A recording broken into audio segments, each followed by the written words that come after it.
है। जरूरी होता है क्या है कि अगर आपके पास कोई इशू है तो अलग अलग साइड से जाकर उसको रिपोर्ट करना पड़ता है। जैसे कि पुलिस का इशू है तो पुलिस की साइड से आप जाके रिपोर्ट कर सकते हैं गवर्नमेंट के लिए।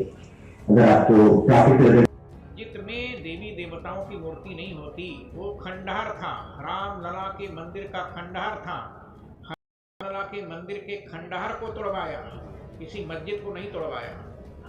हम लोगों ने देखा कि वहाँ 14 कसौटी के खंभे हैं जिस पर दुर्गा जी की मूर्ति, गणेश जी की मूर्ति, हनुमान जी की मूर्ति, जिसमें शंकर जी की मूर्ति, जिसमें धनुष बाण के चिन्ह, डमरू के चिन्ह, ओम के चिन्ह, स्वास्तिक के चिन्ह, ये हिंदू देवी देवताओं की मूर्तियाँ खुदी हुई थी, तो मस्जिद कैसे हो सकती है। इसीलिए हमने सन 2005 में जो गवाही दिया था उसमें कहा था कि दुनिया के किसी मस्जिद में हिंदू देवी देवताओं की मूर्ति नहीं होती। कुरान में लिखा है बुत के सामने खुदा इबादत स्वीकार नहीं करता।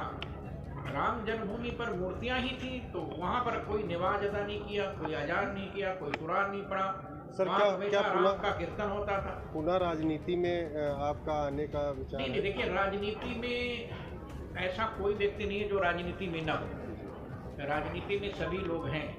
हम लोग धर्म को राजनीति से जोड़कर समाज की सेवा करने के लिए लोगों को प्रोत्साहित करते हैं। जैसे हमारे डॉक्टर नेह श्रीवास्तव जी ने समाज की सेवा के लिए, देश की सेवा के लिए, गरीबों की सेवा के लिए, दीन दुखियों की सेवा के लिए और दीन दुखियों की भावना को सुनने के लिए, उनकी प्रताड़ना को सुनने के लिए, उनकी वेदना को सुनने के लिए इस ऐप का उद्घाटन किया है। हमको आज प्रसन्नता हो रही है, इसके पहले लखनऊ में इस प्रकार के ऐप का उद्घाटन किसी ने नहीं किया। पहली बार इस प्रकार का काम डॉक्टर जनमानस के लिए है। और जब मैं लखनऊ आया स्वच्छ सेवानिवृत्ति लेकर, तो मैंने देखा कि यहाँ पर शिक्षा की समस्या है, रोज़गार की समस्या है, और न सिर्फ लखनऊ बल्कि पूरे हिंदुस्तान में है। सरकार भी कोशिश कर रही है। चूँकि सरकार में रहा हूँ, 25 साल नीतियाँ बनाई हैं, तो मुझे लगा कुछ अपने ओर से भी मैं कर सकता हूँ। ये सोचते हुए मैंने इस ऐप के ज़रिए छात्रों को 10वीं 12वीं तक के जो छात्र हैं उनको गणित और विज्ञान की हिंदी और इंग्लिश मीडियम के द्वारा निःशुल्क कोचिंग की व्यवस्था ऑनलाइन की गई है। ये तो गरीब परिवार और छात्रों के लिए है। किस प्रकार से इसमें जो है इसके पहले मैं आपको ये भी बताऊं कि इसके अलावा जो बेरोज़गार नवयुवतियाँ हैं उनके लिए भी हमने 2 तरह के कोर्सेज़ रखे हैं कि कंप्यूटर के कई सारे कोर्सेज़ हैं। या तो आप वो कर सकते हैं तो प्राइवेट जॉब कर सकते हैं, या सरकारी नौकरी के लिए भी आप सरकारी परीक्षाओं की तैयारी भी इस ऐप के माध्यम से निःशुल्क कर सकते हैं। और तीसरी तरह का कोर्स है जो कौशल विकास के लिए है, इंग्लिश स्पीकिंग। जब मैं लखनऊ से गया था तो अंग्रेज़ी बोलना नहीं जानता था।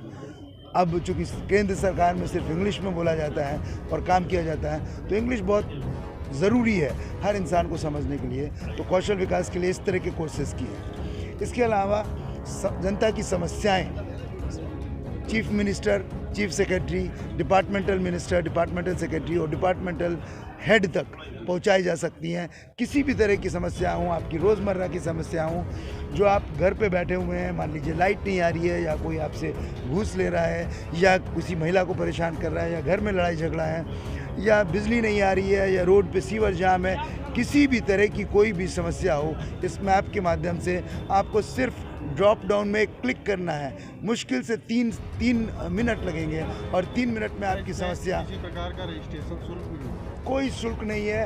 ये कम्प्लीटली पूरी तरह से निःशुल्क है। ना सिर्फ जन जन की समस्याएं सरकार तक पहुंचाने के लिए, बल्कि सारी पढ़ाई के लिए भी ये ऐप निःशुल्क है। एक कोर्स 2500 रुपये का है और ये लखनऊ पश्चिम में 1.25 लाख घर है, करीब 35 करोड़ का ये एक प्रोजेक्ट हो गया जो मैं फ्री देना चाह रहा हूँ लखनऊ पश्चिम की जनता। सर, आज की ओपनिंग वेदांती जी महाराज ने किया जी, तो क्या आशीष वचन आपको दिया? वेदांती जी महाराज अपने आप में एक अध्याय हैं और अपने आप में परम पूज्य हैं। मैं उनके बारे में क्या कहूँ। मोदी जी, प्रधानमंत्री मोदी जी, अमित शाह जी, कोई भी ऐसा नेता नहीं होगा जो शायद वेदांती जी महाराज से ना मिला हो, ना मिलता हो, या उनसे बात ना होती है। उनका सिर्फ आना, उनके श्री चरणों का मेरे घर पर आना और उनके